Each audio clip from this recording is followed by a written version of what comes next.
Monsieur le Président, Madame la Vice-présidente, chers collègues, l'engagement de la métropole européenne de Lille dans la lutte contre la pollution de l'air est indispensable. Atmo, association partenaire de longue date, fait un travail essentiel dans ce domaine et particulièrement dans le suivi de la qualité de l'air. Nous nous accordons tous sur l'intérêt de ce type d'études qui permettent de confirmer la gravité de la pollution de l'air constatée dans notre métropole. Pour rappel, 1700 à 2400 personnes de notre métropole décèdent d'une pathologie en lien avec la pollution de l'air tous les ans, soit en moyenne plus de 5 personnes chaque jour. Il est donc évident que ces études sont nécessaires et que le groupe Métropole Écologie Citoyenne et Solidaire y est favorable.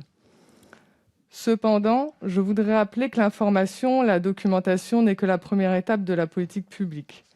Comme l'indique à juste titre la délibération, l'étude doit permettre d'éclairer les décisions politiques et d'orienter les projets métropolitains.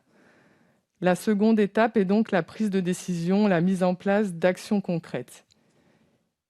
Il ne nous suffit pas de financer des études sans tirer parti de leurs résultats, sans créer des politiques concrètes et ambitieuses. Nous sommes de mieux en mieux informés et nous agissons encore trop peu et pas assez rapidement. La véritable question est donc, que fait-on de ces données ? Quelles actions concrètes mettons-nous en œuvre pour réduire l'émission des polluants ? On peut documenter encore et encore ce phénomène, mais quand va-t-on en tirer les conséquences et agir ? Il y a urgence. La prime Airbois, que vous avez évoquée aujourd'hui, est un bon exemple des mesures que l'AMEL peut prendre, mais d'autres sont en attente de concrétisation.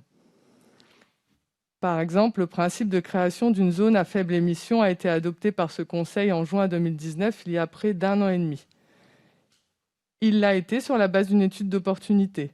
Nous disposons donc déjà de nombreuses données sur la pollution de l'air qui justifient d'agir dès maintenant.